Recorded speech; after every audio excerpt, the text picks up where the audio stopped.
మిగతా విషయాన్ని పసిపిల్లలనే కాదు ఎవరినైనా బలి తీసేటటువంటి రాజకీయం కోసం ఎవరినైనా బలి తీసుకునే అవకాశం తీసుకునేటటువంటి వెధవలు ఎవరైనా ఉన్నారంటే టీఆర్ఎస్ వాళ్ళు. ఆ రోజు మీరు చూసారు ఉద్యమంలో అగ్గిపెట్టారు. కేసీఆర్ కుటుంబంలో తెలంగాణ ఉద్యమంలో ఎవరైనా ఒక్కళ్ళైనా చనిపోయిరా? 1200 మంది చచ్చిపోతే వాళ్ళ ఇంట్లో ఒక్కరు కూడా సాగలేదు. పెట్రోల్ పోసుకున్నారు, అగ్గిపెట్టే దొరకలేదు అని అంటే విద్యార్థులు బలి చేయలేదా? ఆ రోజు విద్యార్థులు బలి చేసేది. ఈ రోజు అన్యం పుణ్యం మెరగనటువంటి పసి పిల్లల మీద ప్రయోగం చేస్తున్నారు. ఎక్కడైతే సెన్సిటివ్ మ్యాటర్ ఉంటుందో, ఎక్కడైతే తెలంగాణ రాష్ట్రంలో అలజడి జరగాలనో, ఎక్కడైతే దీని మీద డిస్కషన్ చేయాలనో, ప్రభుత్వం మీద బుద్ధ జరగాలనో అక్కడే పోతున్నారు వాళ్ళు. దీనికి ఈ మాత్రం అర్థం కాకపోతే మేము ఏం చేయలేము. ఒకటి ఇందాక శోభా గారు చూపించినటువంటి విషయంలో రాము గారు కానివ్వండి, లేకపోతే సురేష్ కానివ్వండి, వెంకటరాములు కానివ్వండి, వీళ్ళు ముగ్గురు 1 గంట ముందు భోజనం చేసింది. వారి ముగ్గురు కూడా అస్వస్థత కావాలి కదా. 1 గంట ముందు ఈ ప్రశ్నలకన్నిటికీ సమాధానం ఇక్కడ మీకు దొరకట్లేదా? 1 గంట ముందు భోజనం చేసిన వాళ్ళకు ఫుడ్ పాయిజన్ గా, 1 గంట తర్వాత భోజనం చేసినటువంటి పసిపిల్లల మీద ఈ రోజు ప్రయోగం జరిగి అదే భోజనం తింటారు వాళ్ళు. అదే భోజనం తర్వాత పిల్లలు తింటే వాళ్ళకేమో ఫుడ్ పాయిజన్ అవుతుంది. అంటే పూర్తి స్థాయిలో దీని మీద ప్రీ ప్లాంట్ జరుగుతున్నదని మన కళ్ళకు కనబడట్లేదా? ఈ ఆర్ఎస్ ప్రవీణ్ గతంలో గురుకుల పాఠశాలకు పూర్తి స్థాయిలో ఆయన పనిచేసినోడు కాబట్టి ఎక్కడ ఏమి ఎలా చేయాలో ఆయన పూర్తి స్థాయిలో అవగాహన ఉంది. మళ్ళీ తీసుకొని వచ్చి ఈరోజు బీఆర్ఎస్ ఇంకొకరికి ఎవరికో వాళ్ళ దగ్గర పనిచేసిన వాళ్ళకి అవకాశం లేదు. అదే ప్రవీణ్ ఎందుకు పెట్టేసి? దీని మీద ఆయనకు అన్నీ తెలుసు కాబట్టి ఎక్కడ మంచి ఎక్కడ చెడు చేస్తే ప్రభుత్వం బదలం అవుతుందో, ఎక్కడైతే సెన్సిటివ్ మ్యాటర్ ప్రేరేపించాలో అక్కడ ప్రవీణ్ పెడుతున్నారు. ఆ రోజు ఏమైంది? ఇదే ప్రవీణ్ ఆ రోజు ఇన్ని మాటలు మాట్లాడింది కదా. మరి ఈ రోజు వచ్చి ఆయన మళ్ళీ దీని అధ్యక్షత వహించి దీనికి ఒక కమిటీ వేసుకొని దానికి ఆయన లీడర్షిప్ తీసుకుంటున్నాడు అంటే బీఆర్ఎస్ లో పనిచేసినాడు ఎవరు పనికి వస్తున్నాడు వీళ్ళకి? అక్కడ ప్రవీణ్ ఎందుకు పెట్టిండు? ఒక్కసారి ఆలోచన చేయండి.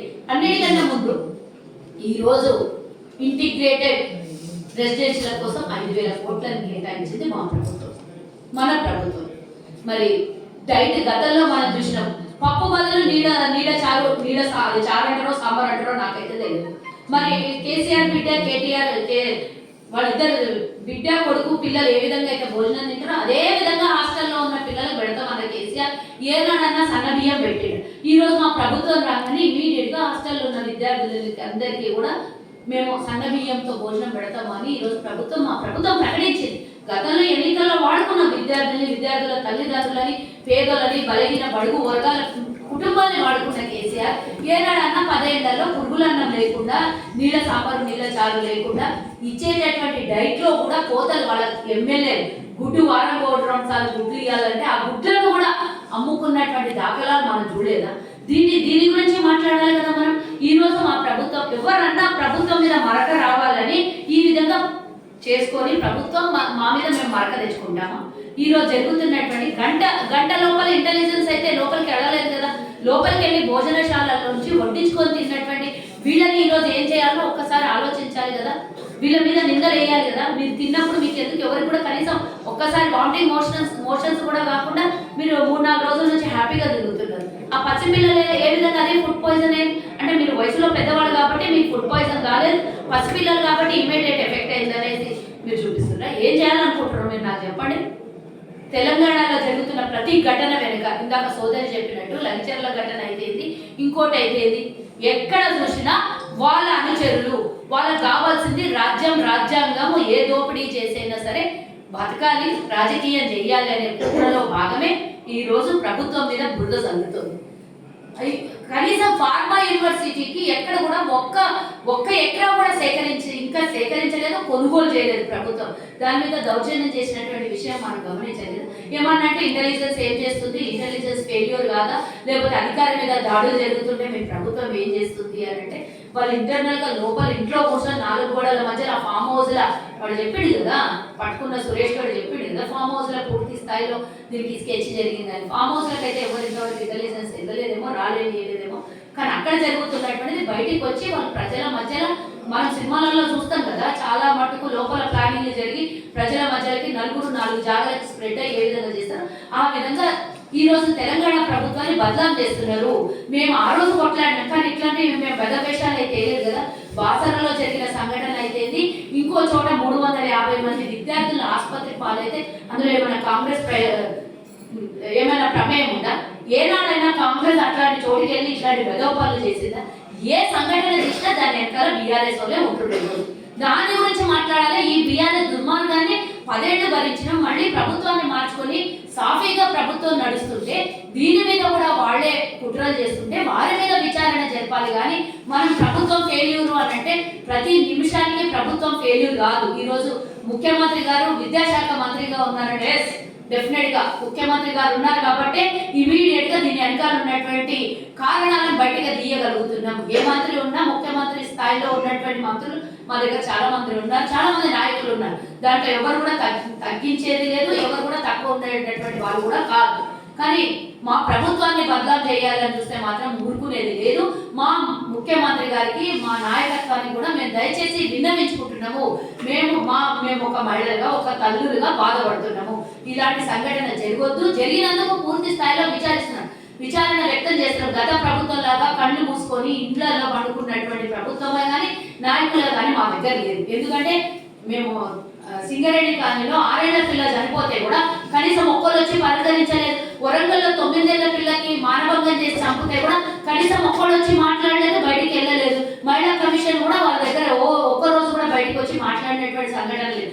ఎక్కడ సంఘటన జరిగితే అక్కడ మా నాయకులు వెళ్తున్నారు. అక్కడ సంఘటన మీద పూర్తి స్థాయిలో విచారణ జరిపిస్తున్నారు. సీతక్క గారి మీద మాట్లాడితే ట్రోల్ చేస్తారు. సీతక్క ఎక్కడికి పోలేదు చెప్పండి? మేము ఇంతమంది మహిళలు అన్ని చోట్ల ముందుకు వస్తున్నాం.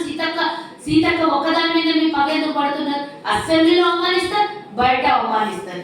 దళితులు అంటే మీకు గౌరవం లేదు, మహిళలు అంటే అంతకన్నా గౌరవం లేదు. మీకు ఎక్కడికి వెళ్ళి మహిళలు కాదు, మీరే అందరు మహిళలు, మీరే అంత మగవాడని చూపించాలని ప్రయత్నం మీరు చేస్తున్నారు. ఈ ప్రయత్నానికి డెఫినెట్ గా మా ప్రభుత్వం అడ్డుకట్ట వేస్తుంది. ఈ రోజు కాస్మెటిక్ ఛార్జెస్ 40% పెంచి, డైట్ ఛార్జెస్ 40% పెంచినటువంటి ప్రభుత్వం మాది.